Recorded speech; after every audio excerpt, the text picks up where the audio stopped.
these 4 types of sentences, that is the simple sentence, compound sentence, complex sentence and compound complex sentences.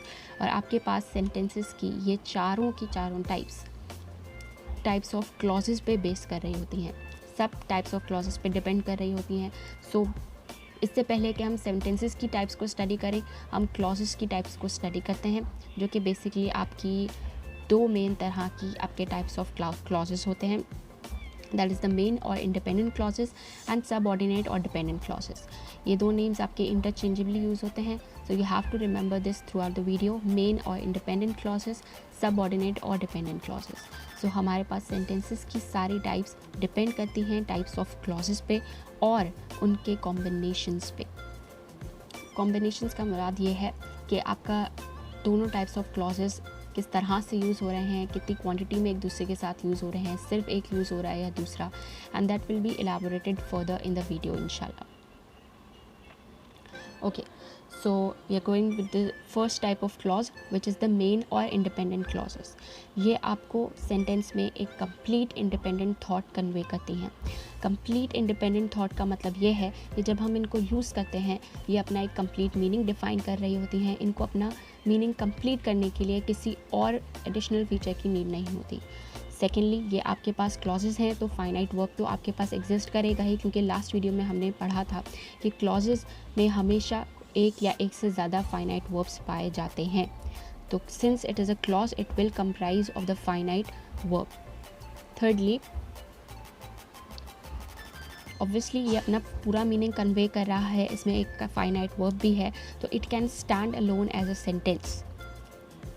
ये एक sentence के तौर पर भी कम्प्लीटली यूज़ हो सकता है. एंड फाइनली ये आपका एक सिंगल इंडिपेंडेंट क्लॉज, जिसको हम कह रहे हैं कि अगर हमारे पास इंडिपेंडेंट क्लॉज एक ही हो तो वो हमारा सिंपल सेंटेंस भी कहलाता है. तो यहाँ पे आपकी सेंटेंसेस की एक टाइप तो कम्प्लीटली कैटेगराइज हो चुकी है कि सिंपल सेंटेंस का मतलब जस्ट इतना है कि आपके पास एक सिंगल इंडिपेंडेंट क्लॉज हो जो फाइनाइट वर्ब कंटेन करे, as a sentence alone stand कर सके और कंप्लीट इंडिपेंडेंट थॉट हो. इसको आप फर्दर एग्जांपल्स के थ्रू भी वेरीफाई कर सकते हैं. The wind blows, dogs bark, bees sting, I like to stay in fancy hotels, a bee stung the woman. इन सारे एग्जाम्पल्स में ये सारे पॉइंट्स वेरीफाई हो रहे हैं. ये सारे एग्जाम्पल्स एक दूसरे पे डिपेंडेंट नहीं हैं. एडिशनल इन्फॉर्मेशन रिक्वायर कर सकते हैं, लेकिन उसके बावजूद भी अपना complete meaning, complete sense convey कर रहे हैं. इनमें एक एक फाइनाइट वर्ब है जो कि रेड हाईलाइटेड पोर्शन है. The standing alone as a sentence, और ऑब्वियसली ये सारे सिंगल इंडिपेंडेंट क्लॉजेस हैं, द ओनली वन. सो ये सारे हमारे पास सिंपल सेंटेंसेस की कैटेगरी में फॉल होते हैं. Now coming to the next type of clause which is the subordinate और डिपेंडेंट क्लॉजेस. डिपेंडेंट वर्ड से ही हमें पता चल रहा है कि इनको अपना मीनिंग कन्वे करने के लिए किसी और चीज़ की नीड होगी. तो वो कौन सी चीज़ है? वो है हमारे मेन क्लॉजेस. सो हमारे डिपेंडेंट क्लॉजेस हमारे मेन क्लॉजेस के ऊपर डिपेंड होते हैं अपना मीनिंग कन्वे करने के लिए. क्योंकि ये क्लॉजेस हैं, इनमें फाइनाइट वर्ब्स तो होगा ही, लेकिन डिफरेंस क्या है दोनों में? डिफरेंस यही है कि आपके पास ये अपना कंप्लीट मीनिंग कन्वे नहीं कर पाते हैं जब तक ये मेन क्लॉज के साथ अटैच ना हो जाएं. जब तक ये मेन क्लॉज के साथ डिफ़ाइन नहीं होंगे, अपना फुल मीनिंग डिफ़ाइन नहीं कर पाएंगे.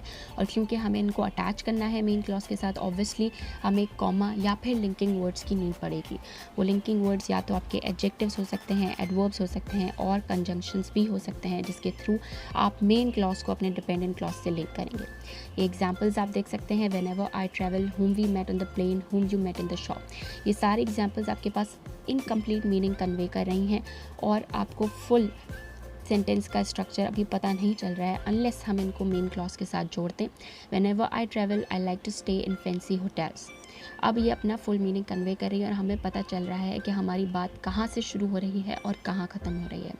Similarly, we struck up a great conversation with a person whom we met on the plane. He is the boy whom you met in the shop. Now अब आपके main clauses dependent clauses के साथ attach हो चुके हैं. इस तरह से जो रेड हाईलाइटेड डिपेंडेंट क्लॉजेस हैं वो अपना फुल मीनिंग कन्वे कर रहे हैं. Now referring to the types of sentences, what is the first sentence? That is the simple sentence, जो हमने पहले भी डिस्कस किया कि हमारे पास एक सिंगल इंडिपेंडेंट क्लॉज, जब वो एक ही हो, we are talking about only one main independent clause. अगर वो एक हो उसका सब्जेक्ट हो, प्रेडिकेट हो, ऑब्वियसली फाइनाइट वर्ब हो और वो कंप्लीट मीनिंग कन्वे कर रहा हो, तो वो हमारे पास एक सिंपल सेंटेंस कहलाता है। ये हमने सिर्फ बात की सिर्फ एक सिंपल सेंटेंसेस की। व्हाट इफ अगर हम दो क्लॉजेस को कंबाइन कर दें तो वो हमारे पास कंपाउंड सेंटेंसेस बन जाएगा, जिसमें हमारे पास दो या दो से ज़्यादा मेन क्लॉजेस एग्जिस्ट कर रहे हों। इंडिपेंडेंट क्लॉजेस, ऑब्वियसली आप दो या दो से ज़्यादा क्लॉजेस को ज्वाइन कर रहे हो तो आपको वो ज्वाइन होते हैं by a comma plus a conjunction, और you can use a semicolon when you are not using a conjunction और when conjunction is obvious to use. अब तक हमने बात की मेन क्लॉजेस की। अगर हम मेन क्लॉजेस के साथ डिपेंडेंट क्लॉजेस को भी ऐड कर दें तो जो सेंटेंसेस हमारे पास आएंगे वो कॉम्प्लेक्स सेंटेंसेस कहलाएंगे, यानी ऐसे सेंटेंसेस जिनमें एक इंडिपेंडेंट क्लॉज हो और एक या एक से ज़्यादा डिपेंडेंट क्लॉज एग्जिस्ट करें। तो हम ये कह सकते हैं कि हमारा सेंटेंस डिपेंडेंट क्लॉजेस के ऐड होने की वजह से कॉम्प्लेक्स में कन्वर्ट हो गया, या हमारे सेंटेंस की कॉम्प्लेक्सिटी डिपेंडेंट क्लॉजेस के साथ वेरी करेगी। ये भी हमारे ज्वाइन होते हैं बाय लिंकिंग वर्ड्स, जब आपका मेन क्लॉज और डिपेंडेंट क्लॉज लिंकिंग वर्ड्स के थ्रू ही ज्वाइन होगा, which may act as the subject of the verb of the dependent clause. Final type की बात करें तो हमारे पास है कंपाउंड कॉम्प्लेक्स सेंटेंसेस, जो हमारे पास बेसिकली मिक्सचर है कंपाउंड सेंटेंसेस का और कॉम्प्लेक्स सेंटेंसेस का।